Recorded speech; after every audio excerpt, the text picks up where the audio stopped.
오늘 설교의 제목은 예수님 때문에 실족하는 사람들입니다. 사람들이 예수님 때문에 실족합니다. 근데 예수님이 뭐라 그러시냐면 나를 인하여 실족하지 아니하는 자가 복이 있답니다. 예수님이 특별히 나를 인하여 실족하지 아니하는 자가 복이 있다라고 말씀하시는 이유는 예수님도 아셔요.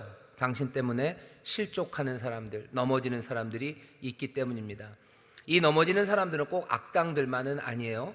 어쩌면 여기 세례 요한도 예수님 때문에 지금 거의 실족하려고 합니다. 예수님이 안타까워서 하시는 말씀이에요. 실족하지 않기를. 실족할 만한 상황을 자신이 만들 것을 알아요. 예수님은 아십니다. 그런데도 불구하고 실족하기 말기를. 실족하는 대신에 어떻게 하기를 바라는 거예요?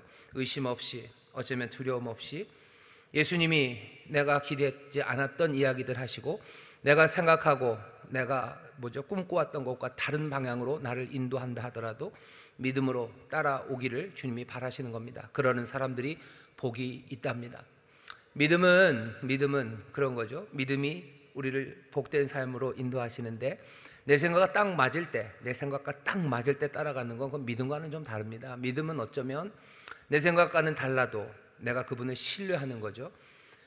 신뢰는 어떻게 쌓여지는 거냐면요, 그 문장들, 명제들 그것들로만 쌓여지는 건 아닙니다. 정말로 믿을 만한 사람이 되면, 그렇죠? 피스티스, 믿을 만한 사람, 신뢰할 만한 사람이 되면 그 사람이 하는 말을 믿어요.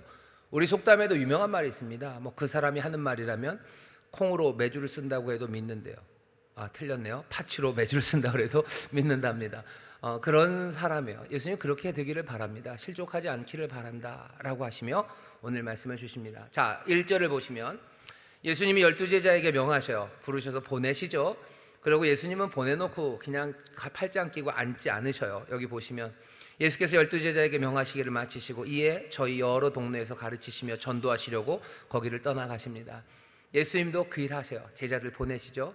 가서 하나님의 나라가 왔다고 선포하고 귀신들 쫓아내고 병든 사람들 고치고 너희들 잘 받아들이지 않으면 그것 때문에 너무 가슴 아파하지 말고 핍박하고 너희들 어렵게 하더라도 그것 때문에 실망하지 말고 가등들 계속 가야 된다라고 제자들에게 말씀하셨어요. 예수님 그 말씀을 그냥 제자들에게 해놓고 밀어놓지 않으십니다. 예수님도 여러 동네를 다니시며 전도하시고 또 거기를 떠나 이 마을 저 마을을 다니십니다. 만왕의 왕이에요. 마태복음 처음 봤을 때는 뭐라고 되어 있죠? 유대인의 왕입니다. 유대인의 왕은 그냥 유대인의 한 왕으로 끝나는 말이 아니에요. 여기 이스라엘의 하나님께서 다윗의 왕조에 새로 세우실 그리스도 메시아, 어쩌면 세상 전체를 새롭게 할 바로 그 유대인의 왕이라는 타이틀입니다. 그 타이틀을 가지신 분이 뭐 하셔요? 제자들과 함께 이 마을 저 마을 다니시며 전도하십니다. 하나님의 나라가 왔다고 말하고 병든 사람들 고쳐주셔요. 귀신 들린 사람들 쫓아내십니다. 거기 가시면서 사람들에게 박해 아니면 문전박대 받으시면서도 그 일을 하셔요. 유대인의 왕이 지금 그 일을 하십니다. 그 다음에 나오는 말, 요한이 옥에서 그리스도의 하신 일을 듣고 라고 되어 있는데, 요한이 그리스도의 하신 일을 들었을 때는 앞에 요한복음 1장서부터 쭉 있었던 이야기들, 특별히 예수님의 산상수훈 이후의 일들을 요한이 들은 겁니다. 아니 어쩌면 11장 1절로 충분합니다. 예수님이 동네마다 다니시며 앞에 하셨던 일들을 하시겠죠. 열병에 걸린 사람들 고쳐내시고 귀신 들린 사람들 귀신 쫓아내시고, 어쩌면 세리를 부르신 것처럼 세리와 죄인들과 함께 앉았던 것처럼 또 그렇게 세리와 죄인들과 함께 앉으시고, 또 사람들의 여러 가지 불만과 핍박이 와도 거기에 대해서 대꾸하지 않으시고 또 그것 때문에 절망하지 않으시고 하던 일을 계속해 가십니다. 사람들의 반대가 있을 때 그것들을 다 찍어 누르지 않으셔요. 사람들의 반대가 있을 때 옥에다 잡아서 넣고 그러지 않으셔요. 그냥 제자들에게 말했던 것처럼 그렇게 뭔가 분란이 있고 어려움이 있어도 우리 안에서 사랑을 베푸시며 그 일을 해가십니다. 어떻게 보면 굉장히 아름다워요. 그리고 어떻게 보면 소박하고요. 그리고 어떻게 이런 분이 있을까 싶을 만큼 사랑스러운 모습임에는 분명합니다. 사랑스러울 뿐만 아니라 놀랍죠. 귀신이 쫓겨져 나가고 그리고 병든 자들이 치료 안 받는 것, 그것 놀랍기도 해요. 놀랍고 아름다운 모습을 지금 예수님이 보이십니다. 그런데 요한이 실족하고 있습니다. 요한이 옥에서 그리스도의 하신 일을 다 듣고 제자들을 보내어 예수께 여짜오되 오실 그이가 당신이 오니까 우리가 다른 일을 기다리오이까. 여기 요한이라고 이름된 이 사람이 누군지 우리는 압니다. 읽은 지 굉장히 오래된 것 같아요. 사실은 몇 달 전이죠, 우리의 경우에는. 하지만 마태복음을 보면 마태복음 3장에 나왔던 사람입니다. 그러니 지금이 11장, 3장이래 봐야 뭐 앞으로 한 7장, 8장 하면 돼요. 그냥 쭉 앉아서 읽으면 한 20분 전에 들었던 사람입니다. 15분 전, 20분 전에 나왔던 사람이에요. 그 사람은 어떤 사람이에요? 요단강가에서 세례를 주면서요, 하나님의 말씀을 전했던 선지자입니다. 더더군다나 중요한 것은 예수님이 세례를 받으러 세례요한의 앞에 나오셨을 때 세례요한은 예수님이 누군지 알아봤어요. 뭐 자기의 친척이기도 합니다. 먼 사촌이 돼요. 사촌 관계니까 알 수도 있어요. 하지만 예수님이 세례 받으러 나오실 때 요한은 이분이 성령과 불로 세례를 주실 분임을 분명히 알아봅니다. 이러시면 안 된다고, 나에게 세례 받으러 나오시면 안 되는 것 아니냐고, 내 뒤에 오시느니 내가 신들매를 매기에도 합당하지 않을 정도로 나보다 훨씬 위대하신 분, 성령과 불로 세례를 주실 분, 그 도끼가 이제 나무 앞에 있어요. 이제 타작마당은 다 준비됐어요. 성령과 불로 세례를 주실 그분이 오시는데 예수님을 보았을 때 세례 요한은 바로 그분이 그리스도임을 알아본 사람이 세례 요한입니다. 아무도 못 알아봤어요. 하지만 세례 요한만 알아봤습니다. 바로 이분이 그리스도 오실 메시아임을 예수님이 분명히 알아본 사람이 세례 요한입니다. 그런데 그 세례 요한이 이제 다시 묻습니다.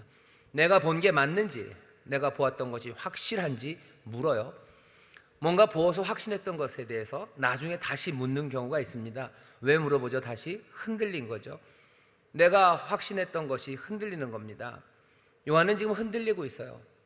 사람들 아무도 못 알아봤을 때 그 예수, 당신에게 나오는, 자신에게 나오는 예수님을 그리스도라고 알아보았던 이 선지자, 이 성령이 충만하고 지혜롭고 그리고 믿음 안에서 하나님의 역사를 보았던 이 선지자가 흔들릴 만큼 지금 예수님은 어쩌면 이상한 일을 하시는 겁니다.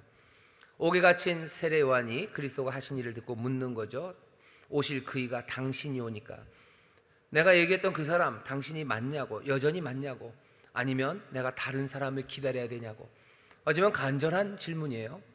그리고 좀 알려줬으면 좋겠어요. 그리고 이 질문을 보면 요한이 얼마나 많이 흔들렸는지가 보입니다. 요한을 완전히 흔들어 놓으셨어요. 예수님이 하신 그 일로 알아보았었다면, 예수님이 하신 일을 들었으면 고개를 끄덕였어야죠. 그럼 그렇지, 내가 잘못 본 거 아니로구나, 이제 되었다, 안심을 해야 되는 요한입니다. 그리스도의 일을 예수님이 지금 하고 계신데 요한은 그 일을 듣고도 지금 흔들립니다. 왜 그렇습니까? 왜 요한은 이렇게 흔들리고 넘어지게 됩니까? 그리스도의 하신 일들이 요한에게는 스캔들이 된 거예요. 예수님이 이제껏 하신 일이 요한에게는 스캔들입니다. 제일 뒤에 오늘 보면 실족한다라는 말 있죠. 실족하지 않는다 할 때 그 실족한다는 얘기가 스캔들입니다. 여러분들 스캔들 났다 이런 말 많이 하죠. 그 스캔들이라는 게 사람을 넘어지게 하는 이야기예요. 그러니까 스캔들, 어떤 사건 하나가 모든 사람들을 넘어뜨릴 수도 있고요, 또 몇몇을 넘어뜨릴 수도 있습니다. 그런 이야기들, 스캔달리조가 되는 게 지금 예수님이셔요. 예수님은 사실은 스캔달이 되십니다. 사람들을 넘어지게 해요. 사람들을 혼란에 빠져요. 사람들을 맥 빠지게 만들고 사람들로 하여금 어지럽게 만드는 분이 예수님이셔요. 실족하지 않기를 바라지만 예수님도 아십니다. 자기 때문에 실족하는 사람들이 많을 거예요. 왜 그렇죠? 예수님이 하시는 일은 사람들의 기대와 다르기 때문입니다. 예수님이 하시는 일은 사람들의 기대와 달라요. 예수님이 하시는 일이 사람들의 기대와 딱딱 맞아 떨어진다면 예수님은 스캔달이죠. 여기 스캔들일 수가 없어요. 근데 예수님은 늘 스캔달이 되십니다. 사람들을 실족하게 해요. 왜? 예수님은 우리가 생각하는 것과 다른 일을 하십니다. 예수님은 그걸 또 아셔요. 너희들의 생각과 내가 하는 일이 다르다는 거, 그거 예수님이 아십니다. 분명하게 아셔요. 하지만 예수님이 해야 되는 일, 그리고 가야 되는 길, 그 길이 바로 지금 걷고 있는, 사람들을 어쩌면 스캔달이죠, 넘어지게 하고 실족하게 할 만한, 사람들이 기대하지 않는 일, 그러나 내가 이 일을 해야 된다는 것 또한 예수님 분명히 아십니다. 사람들이 생각하는 것과 다른 일을 하신다는 것도 알아요. 하지만 이 길밖에 없음도 압니다. 예수님께서 일부러 우리를 넘어뜨리려고 하시는 건 아니에요. 그것보다 더 좋은 길, 스칸델리조가 되지 않는 방법이 있었다면 그 방법을 하셨을 겁니다. 하지만 이 길 외에는 다른 길이 없어요. 하나님의 나라가 임하는 방법은 이 길 말고는 없어요. 세상을 정말로 하나님의 뜻이 펼쳐지는 하나님의 나라가 되게 하기 위해서는 이 길 말고는 없다는 것을 예수님은 분명히 확신하십니다. 그러니 그 일을 하시는 거예요. 그리고 그 길을 걸어가시는 겁니다. 사람들의 기대와 다르다는 것, 그것이 어떤 일이 어떤 결과를 만들어내는지 여러분들은 아시죠? 뭐냐 하면 사람들에게서 결국은 내처짐을 받습니다. 스캔들 생기면 사람들이 밀어내죠. 왜? 자기를 넘어뜨리기 때문이에요. 그러니 자꾸 밀어냅니다. 처음에 예수님을 따라왔던 사람들도 예수님이 하시는 일을 자꾸 보기 시작하면, 요한도 그랬어요. 이 세례 요한도 예수님을 보고 그리스도임을 알아봤던 요한마저도 예수님이 하시는 일을 보면 흔들리기 시작합니다. 혼란에 빠집니다. 슬프죠. 요한은 예수님의 사촌이에요. 그리고 어쩌면 예수님의 동지입니다. 그리고 위대한 선지자예요. 이 위대한 선지자마저도 의심할 만큼 예수님이 하시는 일은 우리의 기대와는 너무 많이 다릅니다. 너무 많이 다를 뿐만 아니라 그 길에서요 타협이 없으셔요. 뭔가 스캔들이 생기면 타협하고 뭘 좀 기대치로 조금씩 와야 되는데 예수님은 그 기대치로 안 옵니다. 기대치로 안 와요. 그 길 그냥 계속 가십니다. 그러니 사람들이 싫어하죠. 뭘 좀 얘기하고 우리의 의견이 이렇다면 좀 반영을 해줘야죠. 그래야 뭐 이쪽 사람들도 뭘 좀 품고 뭘 이해하고 뭐 그럴 텐데 예수님은 그렇게 안 하셔요. 절대로 그렇게 안 하십니다. 왜? 이 길만이 유일하기에 그 길로 걸어가시는 겁니다. 요한은 생각하는 거죠. 왜 이러시는지, 왜 이러시나. 메시아가 그리스도가 해야 될 일이 뭔지 모르시는 건가? 아니면 그 일을 할 수 있는 그 능력이 부족한 건가? 하는 일을 잊어버리셨다면 나라도 리마인드 해줄 수 있어요. 하지만 그 능력이 없으면 어쩌면 그분이 아닐 수도 있어요. 요한의 생각입니다. 우리도 좀 생각해 보셔야 돼요. 우리가 예수님을 따라갑니다. 우리가 예수님을 따라갈 때 우리도 예수님 때문에 스캔들 넘어질 수가 있어요. 그렇게 안 하셨으면 좋겠는데 우리가 좀 이러면 힘들다고 말씀드리면 예수님이 좀 알아서 좀 편하게 돌아도 가시고 좀 앉아서 모두 하시고 그래야 될 것 같은데 예수님은 머뭇거리지 않으셔요. 가야 할 길을 계속하며 우리를 따라오라고 하실 뿐이에요. 우리를 따라오라고 합니다. 타협하지 않으셔요. 사람들은 많은 사람들의 의견을 모으면 좋은 게 나올 거라고 생각하는데 사실은 그렇지 않아요. 사람들의 많은 의견들을 모으면 모을수록 뭐 탁월했던 것들은 점점 더 뭐가 되냐면요, 그냥 중간길로 가게 됩니다. 뭐 요즘에 뭐 민주적으로 뭘 결정을 해야 된대요. 모든 것들 한번 아주 민주적으로 해보십시오. 그럼 뭐냐면 전문 용어로 어디로 가냐면요, 안전빵으로 갑니다. 왜냐하면 사람들의 생각은 다 이렇게 깎아지고 높아지면서 그냥 중간으로 가게 돼요. 굉장히 밋밋해지죠. 안전빵이 되는 거예요. 예수님은 안전빵, 사람들의 의견 그거 수렴해서 걸어가려고 하시는 분이 아니셔요. 어쩌면 가장 아름답고 가장 분명하고 가장 선한 길, 가장 의로운 길, 그 길로 가자고 하시는 분이셔요. 독불장군 같으시죠? 예수님은 그렇습니다. 하나님의 지혜가 우리와 비교할 수 없다는 것을 인정해야 돼요. 하나님의 어쩜 미련한 것이 우리의 지혜 있는 것보다도 비교할 수 없을 만큼 지혜로우십니다. 하나님은 우리보다 높으신 분이셔요. 하나님이 정하신 길, 또 하나님이 택하신 그 길이라면 우리가 따라가는 게 맞습니다. 그런데 쉽지 않아요. 쉽지 않습니다. 왜? 넘어질 것 같기 때문이요. 스칸달리조예요. 넘어지게 돼요. 자꾸 넘어지게 됩니다. 예수님은 그렇게 가시는데 우리는 어떻게 합니까? 우리가 예수님을 따라요. 우리가 예수님을 따릅니다. 그리고 또 우리에게 맡겨주신 양들을 인도해 가야 돼요. 우리의 목자는 우리를 그 길로 인도하시는데 이제 따라가면 우리 뒤에 있는 사람들 우리는 어떻게 인도해야 됩니까? 어쩌면 예수님이 우리를 그렇게 세상의 기대와는 달리 하지만 분명하고 선하고 의로운 그 길로 인도한다면 어쩔 수 없어요. 따라가는 우리도 그 길 따라가야 되고 우리 뒤에 오는 이들을 향해서도 똑같은 말을 할 수밖에 없습니다. 그러니 예수님 믿는 사람들, 예수님을 따르는 사람들은 세상에 스캔들이 될 수밖에 없어요. 넘어지는 일들입니다. 요즘 가장 많이 넘어지는 지뢰밭 같고 그리고 또 자갈밭 같은 그곳이 뭔가 성과 관련된 그 자리들입니다. 사람들이 계속해서 얘기하는 거예요. 조금 완화시키면 좋겠다는 거죠. 뭘 꼭 그렇게 얘기를 해야 됩니까? 라는 이야기예요. 죄라는 얘기 싫어하는데 꼭 죄라고 얘기해야 됩니까? 그게 사람들에게 상처가 되고 그러니까 사람들의 마음을 상하게 하는데 좀 완화된 다른 말은 없습니까? 라고 얘기를 해요.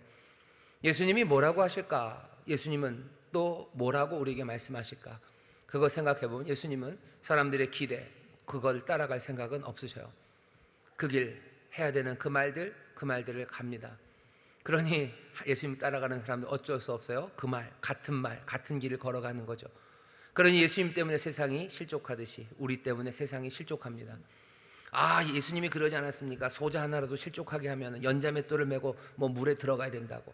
그랬으면 예수님도 연자맷돌을 메고 물에 들어가셔야 되죠. 예수님도 지금 아셔요. 자기가 하는 일이 사람들을 실족시킨다는 거 압니다. 하지만 그것이 생명의 길, 의의 길, 그것만이 구원의 길, 하나님의 나라가 이 땅에 임하는 길이기에 예수님이 그 길을 걸어가시는 거예요. 세상의 기대에 너무 많이 맞추려고 애쓰지 마십시오. 그러면 그냥 안전빵으로 살아갈 수밖에 없어요. 안전빵으로 살아가는 거고 그냥 밍밍한 길을 걸어가는 겁니다. 예수님 우리에게 생명의 길을 걸어가자고 하시지 밍밍한 길을 걸어가자고 하시는 건 아닙니다. 조심하셔야 되죠. 그 대신 정신 바짝 차려야 되죠. 우리가 만드는 스캔들이 정말로 예수님을 따르기 위한 그 길의 스캔들인지 아니면 우리의 잘못과 우리의 어리석음 때문에 만드는 스캔들인지 봐야 돼요. 교회가 사람들을 넘어뜨립니다. 교회가 스캔들로 넘어뜨려요. 교회가 세상을 넘어뜨리는 게 예수님을 따르기 때문에 넘어뜨리는 거라면 예수님이 우리에게 보이신 것처럼 우리는 거기에 대해서 두려워할 필요도 없고 거기에 대해서 타협해야 될 필요도 없어요. 용기를 가지고 더 맑은 정신과 더 열린 귀와 그리고 분명한 눈을 가지고 세상을 보는 게 아니라 주님 보고 따라가기를, 주께서 역사하시기를, 또 넘어진 사람들 실족하지 않기를, 그래서 그들도 복을 얻기를 바라며 그 길을 걸어가야 되는 거죠. 하지만 그게 아니라 어쩌면 교회가 만드는 스캔들이 예수님 쫓아가는 것 때문에가 아니라 우리의 못남과 우리의 연약함, 우리가 예수님을 제대로 따르지 못해서 만드는 스캔들이라면 그건 심각한 겁니다. 그때예요. 그때 그 실족함이, 그 소자 하나가 실족하게 한다면 아예 연자맷돌 목에 메고 죽는 게 낫다라고 하실 만큼 심각하게 그 문제에 대해서 생각해야 됩니다. 예수 믿는 사람들도 교회가 그런 것도 마찬가지, 예수 믿는 사람도 마찬가지입니다. 내가 예수님을 따르면서 세상의 스캔들이 될 수 있습니다. 사람들 실족시킬 수 있어요. 지난주에 우리가 읽었던 말씀, 지지난주 뭐가 있습니까? 내 가족들을 실족시킬 수 있어요. 내 남편을, 내 아내를, 내 자녀를 실족시킬 수 있어요. 예수님 믿는 게 그런 거냐는 거죠. 그래야 하나님의 뜻이 이루어지는 거냐. 정말로 예수님이 그렇게 말씀하시고 내가 따르는데 내 가족들이 그렇지 않을 거라고 말할 때 난 어떻게 해야 됩니까? 그래서 실족하는 이 사람들을 어떻게 합니까? 예수님처럼 말할 수밖에 없어요. 실족하지 않기를 바랄 뿐이죠. 실족하지 않으면 하나님이 복을 주실 텐데 라고 기도하고 이 길을 따라오기를 바라는 것, 그것밖에 없을 겁니다. 하지만 예수 믿는 성도들이 가족들을 실족하게 하는 게 꼭 예수님만을 따르기 때문만 아니에요. 오히려 다른 이유죠. 예수님이 그러지 말라 하시는데 분노하고 미워하고, 아니면 예수님이 그러지 말라 하는데 뭔가 다른 방식으로 살아가는 그것들이 또 제대로 된 신앙의 삶이 아니라 이중적인 삶들, 아니 삼중적인 삶들, 아니면 사실은 예수님을 이용해 버리는 그런 이상한 행태들, 그것들이 내 가족들을 실족시키고 세상 사람들을 실족시키는 겁니다. 오늘 설교의 제목이 그래요. 예수님 때문에 실족하는 사람들이 분명히 있습니다. 하지만 그 일들 때문에 두려워하지 않는 우리도 실족하지 않을 뿐만 아니라 예수의 길을 따라가며 우리 때문에 실족하는 그 사람들, 그것들 때문에 너무 두려워하는 건 어리석습니다. 예수님은 그 길을 걸어가셔 실족하지 않기를 바라셔요. 자, 근데 요한은 도대체 무슨 오해를 한 겁니까? 무슨 오해를 해서 예수님이 그리스도일까 아닐까 고민하게 된 겁니까? 지금 요한은 옥에 있어요. 오늘 본문을 보면 옥에 있다고 아예 얘기를 하죠. 뭔가 힌트입니다. 옥에 있는 사람 지금 요한입니다. 요한이 옥에 왜 갇혔는지 우리는 압니다. 옥에 갇힌 이유는 헤롯 왕을 비판했어요. 그냥 비판한 게 아니라 임금님에 대해서는 누구라도 뭐라 그러죠. 요한은 훨씬 더 영향력 있는 사람이었고요. 비판의 칼날이 아무도 말하지 못하는 거기를 향합니다. 헤롯이 어떻게 했냐면요, 자기의 처제랑 결혼을 했어요. 죄송합니다. 자기 동생의 부인입니다. 그 처제가 아니고 뭐라 그러죠? 제수씨죠, 제수씨. 예, 제수씨랑 결혼을 했어요. 그냥 어떻게 하다가 제수씨랑 결혼을 하게 된 게 아니라요, 그냥 아주 지저분하게 헤롯이 자기의 제수씨와 결혼을 합니다. 요한이 그걸 보고서요 가만히 있지 않아요. 진짜 나쁜 짓 한 거예요. 말도 안 돼요. 저런 사람은 유대를 다스리는 왕이 될 수 없어요 라고 비판합니다. 헤롯은 굉장히 그 아버지 때서부터요 위대한 왕이 되고 싶어했던 그런 가문입니다.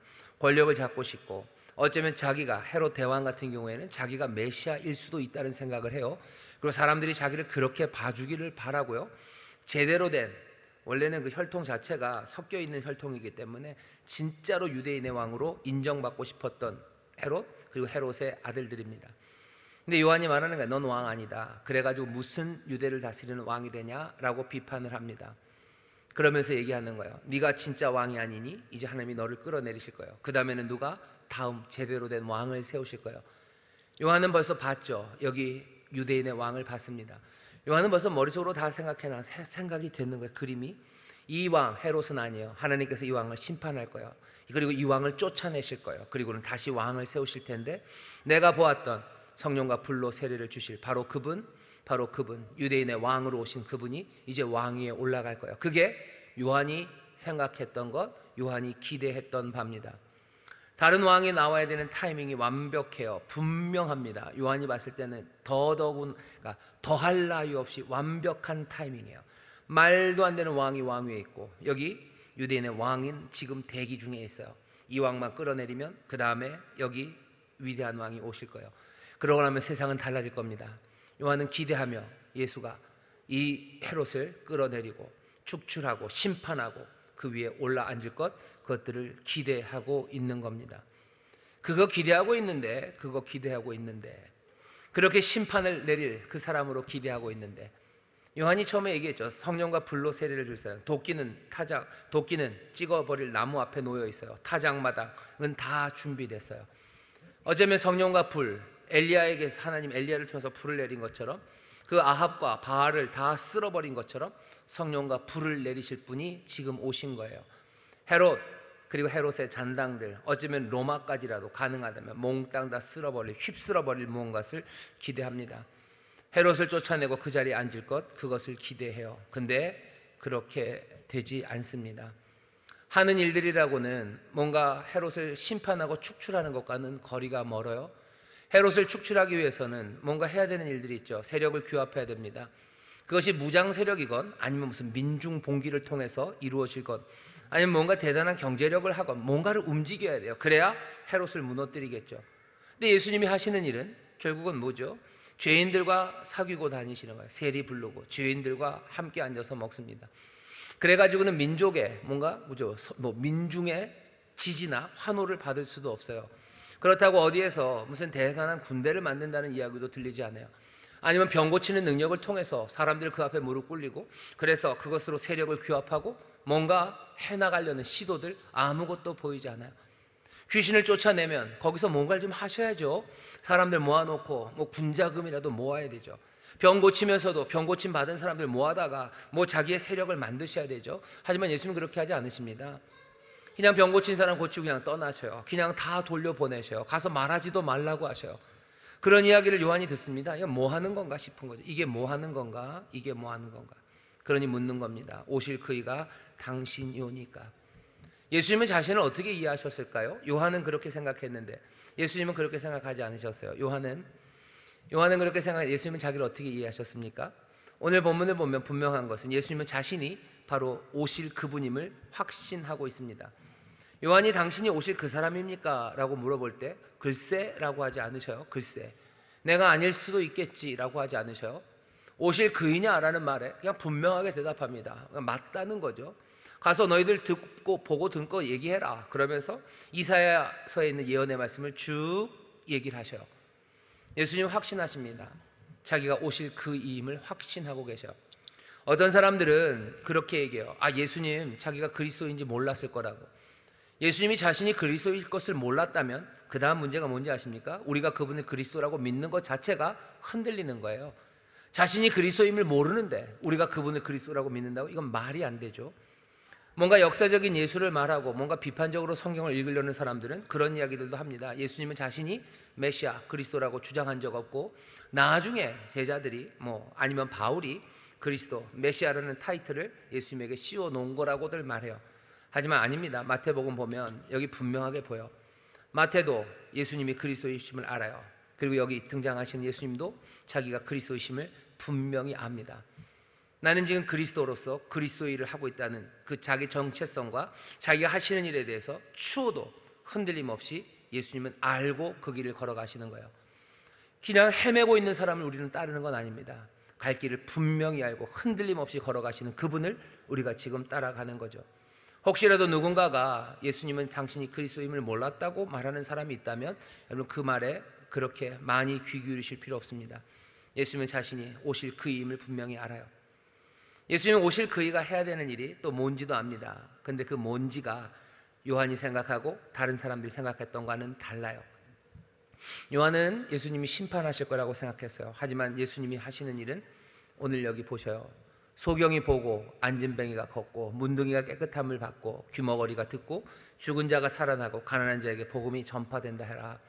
나는 그 일을 하고 있는 거고 나는 그 일을 하는 것으로 알고 왔고 나는 지금 그 일을 한다고 전해주래요. 요한의 생각과 뭐가 다릅니까? 예수님이 지금 여기서 인용한 말씀은 이사야서 35장에 있는 말씀이에요. 이사야 35장은 34장 다음에 있는 거죠.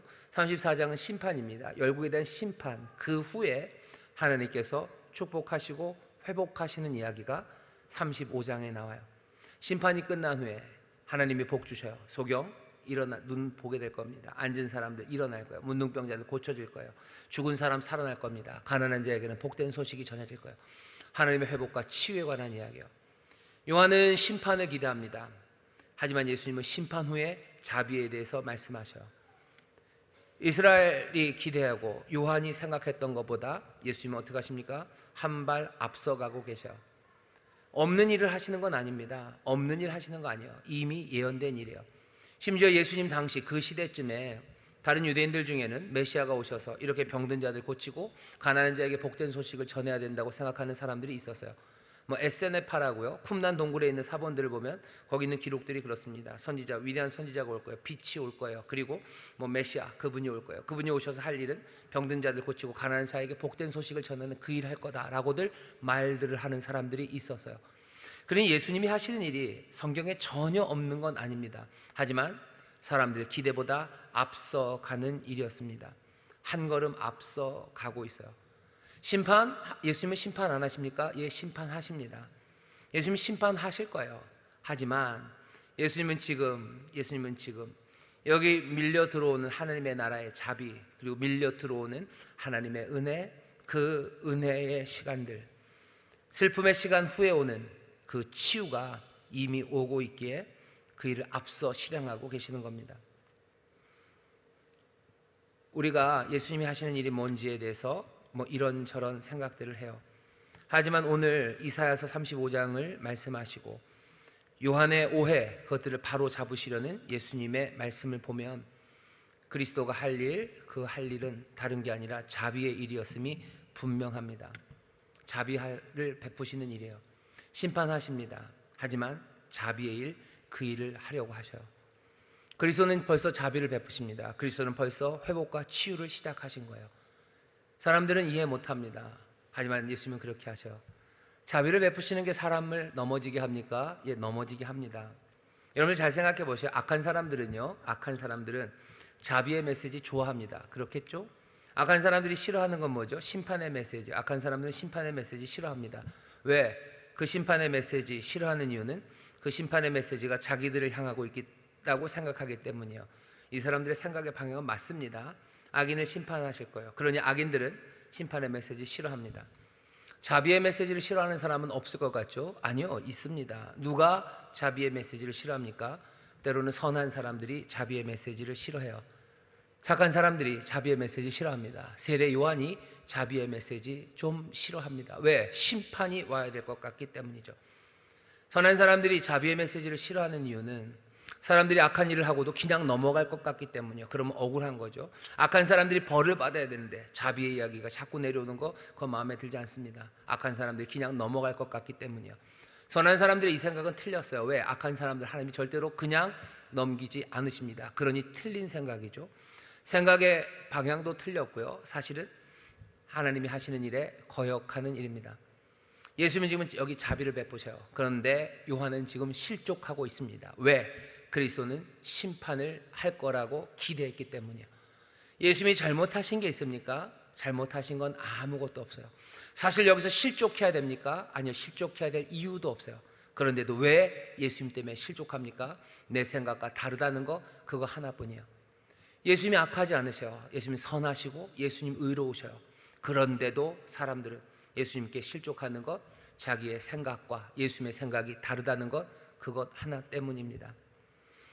우리가 예수님을 따라 살아가는 삶을 살아갈 때 어쩌면 이 자비의 메시지가 우리를 넘어뜨릴 때가 얼마나 많은지 몰라요.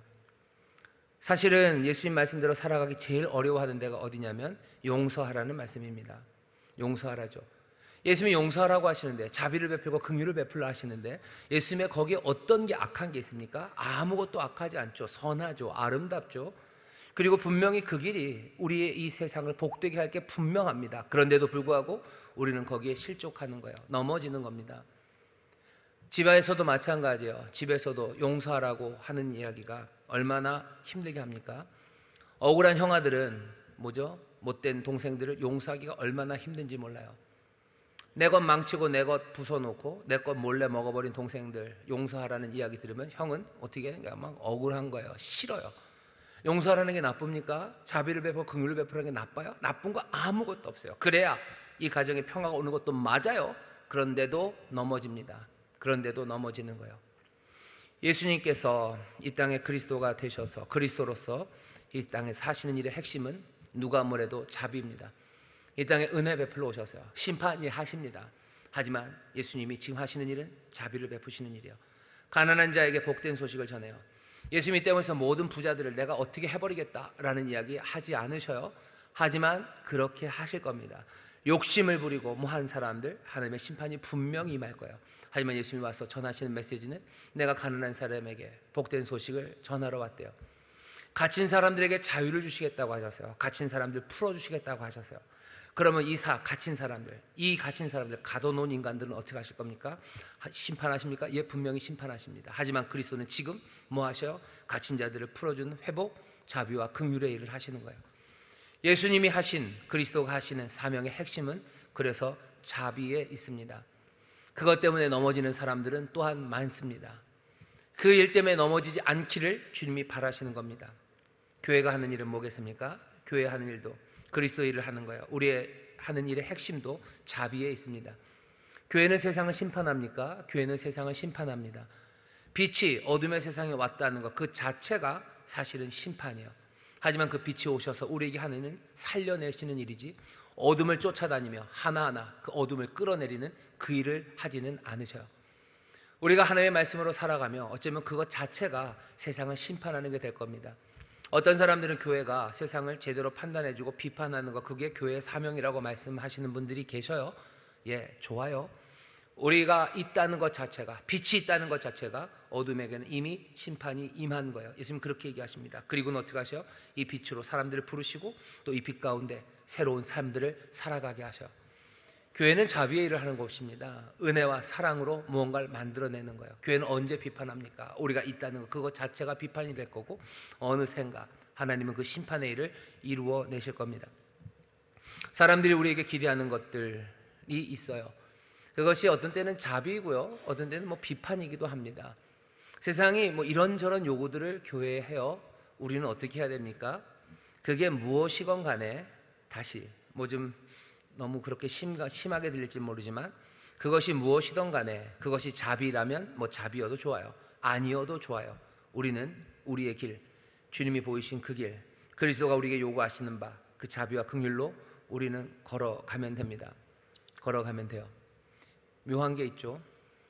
얼마 전에도 한번 말씀드렸지만 세월호 사건이 있고 나서요, 원로 목사님이 한 몇 달 후에 신문에 광고를 한번 냈다가 아주 난리가 난 적이 있었어요. 뭐라고 그랬냐면 그런 거죠. 이제는 용서하고 희망을 향해서 함께 나아갈 수 있도록 그렇게 위로하고 나갑시다라고 했다가 난리가 났죠. 용서하면 안 된대요. 용서하면 안 된답니다. 용서하면 안 된다라는 이야기를 해요. 교회가 그러면 안 된대요. 게다가 교회가 용서를 얘기하면 안 된대요. 그 얘기를 세상 사람들이 했으면 우리는 그런가 보다, 세상은 그런가 보다, 우리는 주님 따라 그 길 가야 되겠다 하고 가면 되는데, 문제는 뭐냐면 세례 요한이 예수님을 의심하고 넘어졌던 것처럼, 실족하려 했던 것처럼, 소위 교회 아니면 목사님이라는 분들이, 게다가 뭐 존경받고 평소에는 사랑과 긍휼이 많다고, 교회는 자비를 베풀고 은혜를 베풀어야 된다고 한다는 그 양반들이 교회는 이 용서를 말할 수 없다고 말합니다. 얼마나 어마어마한 이율배반인지 몰라요.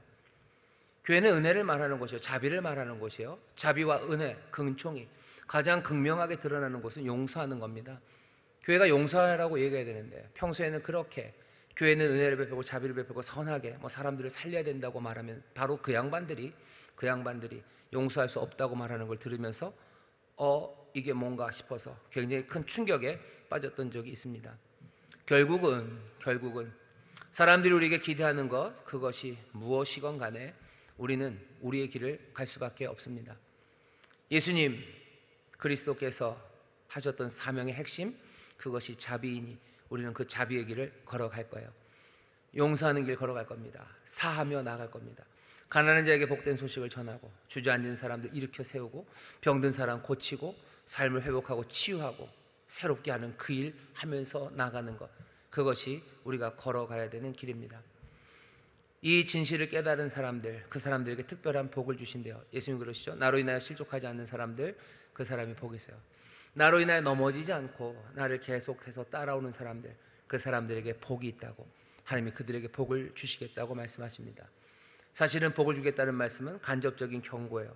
실족하는 사람들, 어쩌면 세례 요한, 너마저도 이 딱한 요한, 당신, 나보다 6개월 앞서 태어난 우리 사촌형 요한, 그 위대했던 선지자, 하지만 이 위대했던, 여인이 낳았던 사람들 중에서 가장 위대했던 선지자도 어쩌면 하나님의 나라에서는 작은 소자보다도 연약할지 몰라요. 왜? 흔들리고 있기 때문이요. 예수님 믿음으로 불평하지 않고, 내가 혹시라도 다른 것 기대했어도 주님이 그렇게 인도하신다면, 주님이 그 길을 가신다면 나는 얼마든지 주님을 따라가겠다는 사람들, 실족하지 않는 사람들, 주를 따르는 사람들, 그 사람들이 복이 있습니다.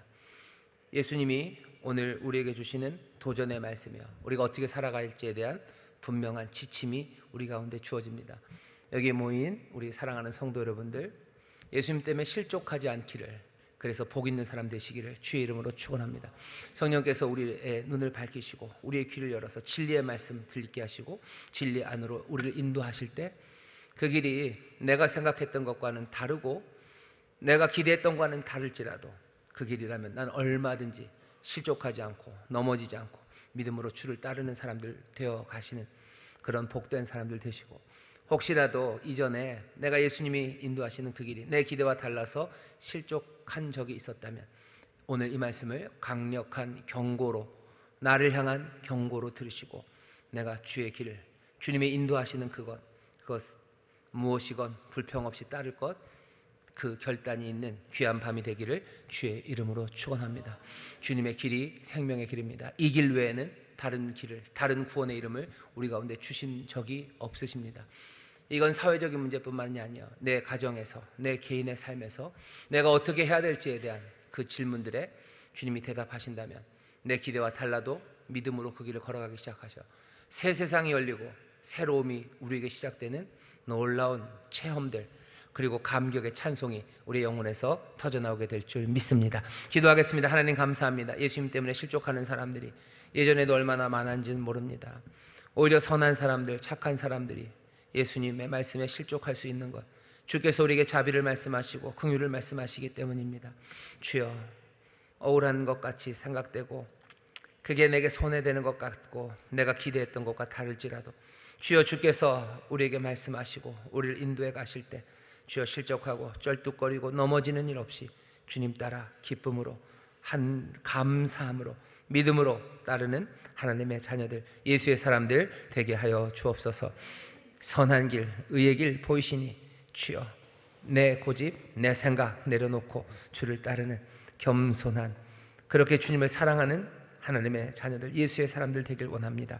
성령님, 우리에게 하나님의 사랑을 부으시고 그 은혜 안에 가득하게 하시사 얼마든지 기쁨과 감사함으로 주님만을 따르는 이들 되게 하여 주옵소서. 감사드리며 예수님 이름으로 기도하옵나이다. 아멘.